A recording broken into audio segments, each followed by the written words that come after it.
योग्य पिता परमेश्वर का धन्यवाद। प्रभु आप सबको आशीष करें।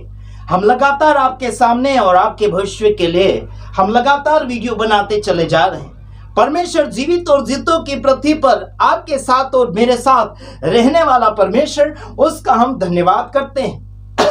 लगातार परमेश्वर आपको आशीष देने जा रहा है। हम आज और परमेश्वर का वचन आपके सम्मुख ला रहे हैं और आप बड़े ध्यान से आखिरी तक जरूर टिकेगा। परमेश्वर आप सबको आशीष करेगा। Praise the Lord. परमेश्वर के नाम की स्तुति और महिमा तारीफ करते हुए आपके सम्मुख हम आ रहे हैं, क्योंकि परमेश्वर करुणामय मुक्तिदाता परमेश्वर है, स्तुति के योग्य खुदावन है। उस परमेश्वर का हम जय जयकार करते हैं और लगातार उसके नाम की खुशियां आपके सामने बांटते हैं और परमेश्वर आप सबको आशीषित करें। हम खुशी आपके सामने बांटना चाहते हैं। आपके और मेरे जीवन से बुराइयां बाहर होना चाहिए। क्या होना चाहिए? पहला पत्रस 3:9 में लिखा गया है, आपके और मेरे जीवन से बुराइयां बाहर होना चाहिए। बुराई अंदर जब होती है, इंसान बुरा बन जाता है। बुराई जब इंसान अपने मुंह से बकता चला जाता है या फिर प्रचार किया जाता है, तो इंसान बुरा बनता चला जाता है। लेकिन आपको और मुझे ये चाहिए कि आप और मैं बुराई से बाहर चले आए। क्या चाहते हैं आप? बुराई से बाहर आना चाहते हैं? खुदावन आपको आशीष करना चाहता है। आइए हम देखते हैं, जैसे कि लिखा, बुराई के बदले बुराई ना करें, बल्कि उसके बदले में आशीष देना चाहिए। आपके अंदर से बुराई बाहर आना चाहिए, यानी कि बाहर चले जाना चाहिए, और आपके अंदर अच्छाइयाँ भरना चाहिए और वह अच्छाइयाँ अच्छा बनकर किसी और के अंदर डालना चाहिए। और आप अगर ऐसे करेंगे तो बड़ा अच्छा होगा और आप इज्जतदार बनते चले जाएंगे, आपकी तारीफें बनती चली जाएगी, आप महिमामय बनेंगे। प्रभु के नाम के साथ आपकी चर्चाएं या फिर आपकी गवाही प्रभु यीशु मसीह के नाम के साथ कई विदेशों तक पहुंचता चला जाएगा। Praise the Lord. प्रभु आप सबको आशीष देना चाहता है। आइए हम अगली बातों को और देखना चाहते हैं। इंसान कई देश छोड़कर कई देशों में इसलिए जाते हैं कि वहां पर परमेश्वर के वचनों को, वहां पर परमेश्वर के प्यार को बोया जाए या फिर बांटा जाए। हमारे यहाँ कुछ विदेशी लोग आ रहे हैं कुछ दिनों के बाद। उनको हमने पूछा क्यों आ रहे हैं। उन्होंने कहा कि हमारे जो भारत देश में लोग हैं, भाई बहन हैं, उनसे हम प्यार करते हैं और साथ में बैठकर खाना भी खाना चाहते हैं और उनको परमेश्वर के वचन बताना भी चाहते हैं। उनकी इच्छा यह है। परमेश्वर के नाम की स्तुति और महिमा तारीफ करते हैं कि परमेश्वर ने देश विदेश के तमाम भाइयों बहनों को हमारे साथ ज्वाइन किया या फिर मित्रता में जोड़ा। परमेश्वर का शुक्रिया अदा करते हैं। और आप सभी को, अगर आप नए हैं हमारे वीडियो में, आप पहली बार देख रहे हैं, सुन रहे हैं, चैनल में पहली बार आए हैं, तो जरूर आप हमारे चैनल के साथ जुड़िए और पहला वीडियो जो भी बनेगा, वीडियो आप सभी के सामने हाजिर होता चला जाएगा। अगर आप जुड़ते हैं चैनल में तो जरूर वीडियो हर बार देखें। अगर आप कोई कामकाज में हैं, आप बिजी हैं, वो अलग बात है, लेकिन जुड़कर केवल रुके ना रहिए। Okay, praise the Lord. गाली के बदले आपको और मुझे गालियां नहीं देना, मतलब बुरे शब्द को इस्तेमाल नहीं करना है। जो बाइबल में लिखा है उसी वचन को लेकर अगर वो शब्द आप इस्तेमाल करते हैं तो जरूर कीजिएगा, लेकिन परमेश्वर के वचन के अंदर दायरे में रहकर आपको कार्य कर लेना चाहिए। आइए हम कुछ बातों को आपके सामने प्रकट करना चाह रहे हैं। आइए अगले वचन में हम लोग जाना चाहते हैं। परमेश्वर आपको लगातार बुद्धि और ज्ञान देता चला जाना चाहता है।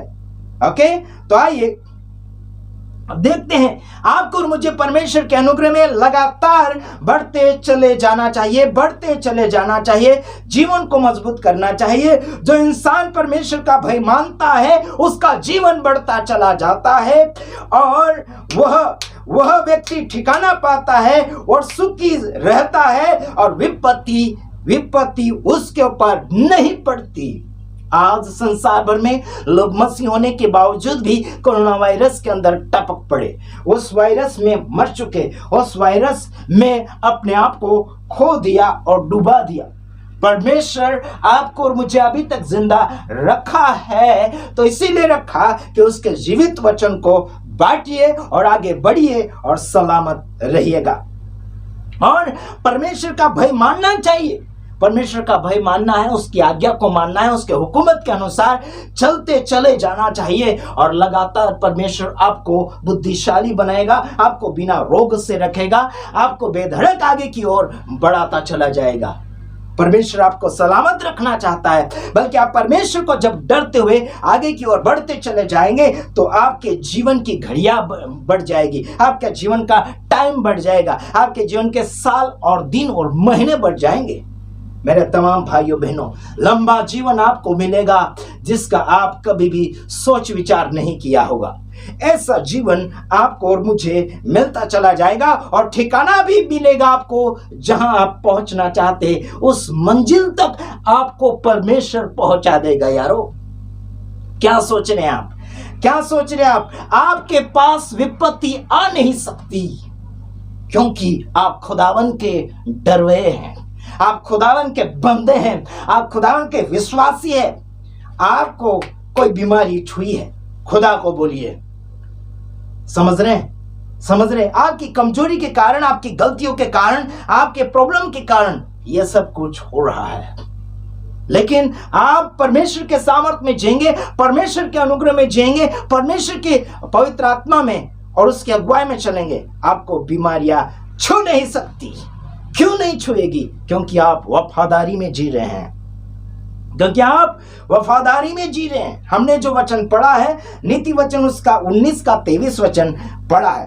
अगले वचन में भी हम जाने के लिए कोशिश कर रहे हैं। नीति वचन में ही हम पढ़ेंगे। नीति वचन 24 का 15 में लिखा गया है, दुष्ट के समान धर्मी के निवास को नष्ट करने के लिए घात में न बैठ। खराब व्यक्ति के समान धर्मी व्यक्ति के घर को नाश करने के लिए, उसके पवित्र यानी कि निवास स्थान को बर्बाद करने के लिए कभी कभी योजना मत बनाना, कभी सोचना मत कि उसे ऐसा कर दूंगा, वैसा कर दूंगा, गिरा दूंगा, वो कर दूंगा। ऐसा बिल्कुल नहीं सोचना। खुदावन आपको बढ़ाना चाहता है। मेरे तमाम भाइयों बहनों, सुलेमान के द्वारा आपके सम्मुख और मेरे सम्मुख ये बातें पहुंच रही हैं और उसके विश्राम स्थान को मत उजाड़ का क्या कहा गया? विश्राम स्थान को, रहने के स्थान को मत उजाड़ना। आज लोग घर तो उजाड़ना वो अलग बात है, लेकिन शरीर को, जो परमेश्वर का घर है, जो परमेश्वर का मंदिर है, उसे उजाड़ते चले जा रहे हैं। कोई गुटखा खा रहा, कोई लड़ाई कर रहा, कोई गाली दे रहा, कोई पाप कर रहा, कोई खून खराबा कर रहा, कोई सिर काट रहा, कोई पैर काट रहा, कोई हथेली निकाल दे रहा, कोई कैसे कैसे हत्या की जा रही है।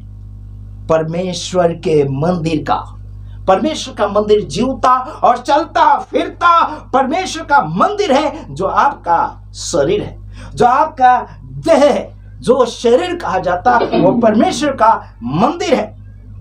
और उस मंदिर को लोग नाश करते चले जा रहे हैं। और परमेश्वर के मंदिर को जो कोई नाश करेगा, परमेश्वर उसका सत्यानाश कर देगा। है ना मेरे तमाम भाइयों बहनों? परमेश्वर उसे सत्यानाश कर देगा जो परमेश्वर के मंदिर को नाश करता है। आज संसार भर में शरीर, दुनिया के मंदिर बनाए जा रहे हैं, लेकिन वो एक दिन टूट जाएंगे। लेकिन परमेश्वर ने जो मंदिर बनाया है वो मंदिर वर्षों तक टिकेगा, लेकिन मन मंदिर है वो कभी नहीं टूटेगा। मेरे तमाम भाइयों बहनों, शरीर एक दिन टूट जाएगा, मर जाएगा, नष्ट हो जाएगा, कभी मिट्टी में कभी आग में झोंक दिया जाएगा, लेकिन परमेश्वर ने जो मन मंदिर दिया है आपको और मुझे, उसे संवारते हुए चलना है, लगातार बढ़ना है।